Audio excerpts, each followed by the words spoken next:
अगर अपने बच्चों को आगे पढ़ाना चाहते हो और बढ़ाना चाहते हो तो ये 5 बातें बगुला से सीख लीजिए, कभी उनकी हार नहीं होगी।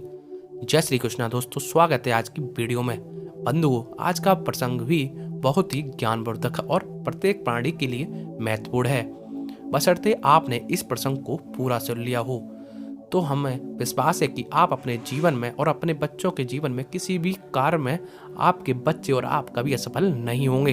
अतः आपसे निवेदन है, इस प्रसंग को शुरू से अंत तक अवश्य देखें, क्योंकि इस प्रसंग में एक पक्षी बगुला के द्वारा हमें वो 5 बातें बताई गई हैं जो हमें शिक्षा प्रदान करती हैं और किसी भी मोड़ पर वो कामयाब बना देती हैं।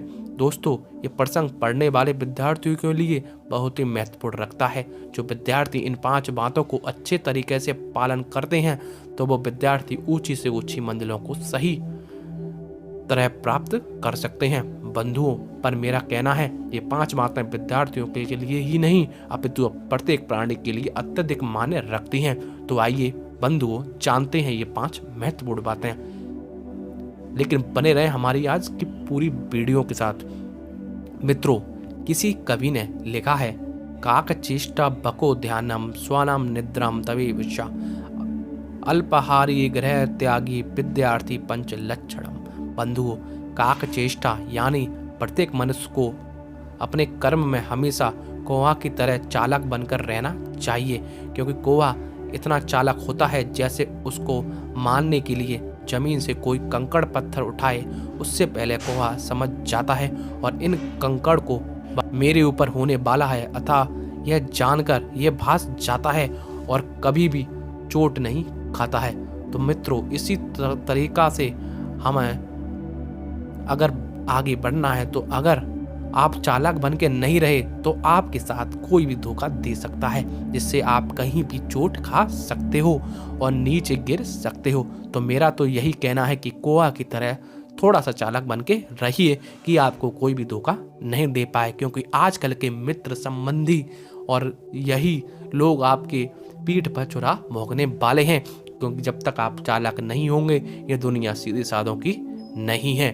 तो दोस्तों, ये पहला उसकी सीख है कि काक चेष्टा कौवा की तरह चालाक बन के रहना चाहिए।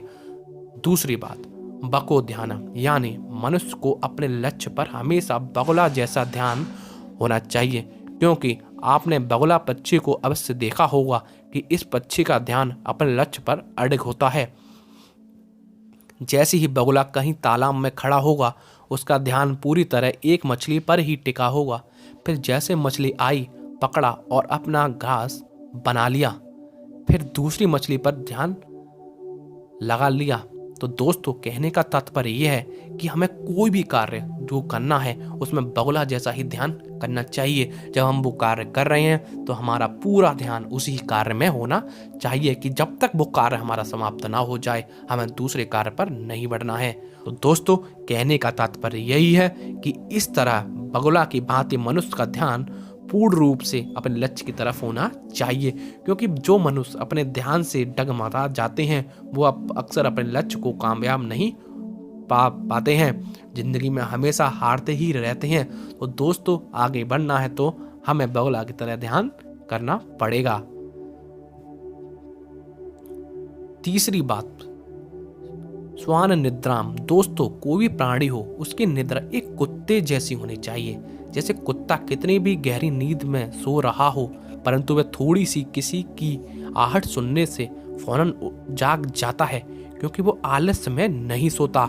इसी प्रकार विद्यार्थियों या किसी भी प्राणी के लिए ही नहीं बल्कि सबके लिए निद्रा सबसे बुरा हमारा दुश्मन है। हमें ये ऐसा आलस्य में नहीं सोना चाहिए जैसे कोई दुश्मन आए तो आपको नुकसान पहुंचा कर चला जाए, उससे पहले ही हमें कुत्ते की भांति जाग जाना चाहिए। जो मनुष्य आलस्य की गहरी निद्रा में सोते हैं तो वह अपनी मंजिल को समय से कभी प्राप्त नहीं कर पाते हैं।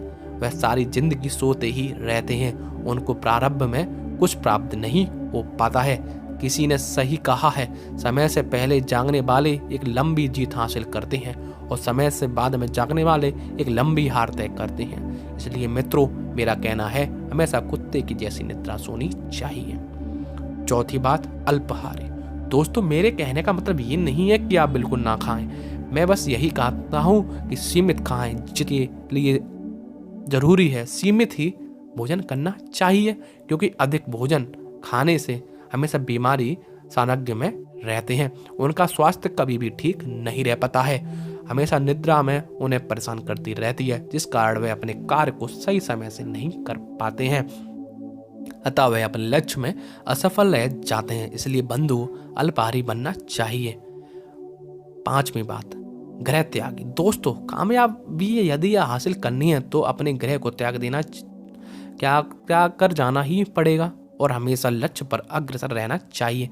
जैसे एक विद्यार्थी अपने घर को छोड़कर बाहर रहकर पढ़ाई करता है, फिर एक दिन वह विद्यार्थी परीक्षा में ऊंची से ऊंची डिग्री हासिल करता है और समाज में एक खिलता हुआ चेहरा लेकर आता है, तो दुनिया उसकी तरफ मुड़ के देखती है।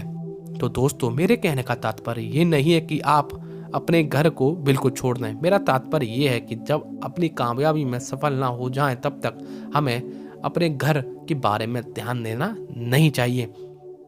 ठीक, एक विद्यार्थी जो अपना घर बाहर सब छोड़ देता है अपनी पढ़ाई के लिए, उसी प्रकार हमें कोई भी लक्ष्य या हम कोई भी सही दुकानदार या कोई भी सही हैं तो हमें अपना गृह, जब हम अपने कार्य कर रहे हैं तो हमें बिल्कुल त्याग देना चाहिए। हमें भूल जाना चाहिए कि हमारा कोई घर भी है, हमें अपने कार्य पर पहले फोकस करना चाहिए।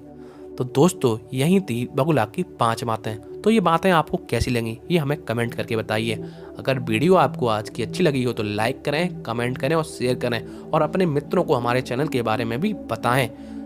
जय श्री कृष्ण। दोस्तों अगर चैनल पर नए हो तो सब्सक्राइब जरूर करें और बेल आइकन जरूर बताएं ताकि हमारी वीडियो आपके पास आती रहें। जय श्री राम दोस्तों।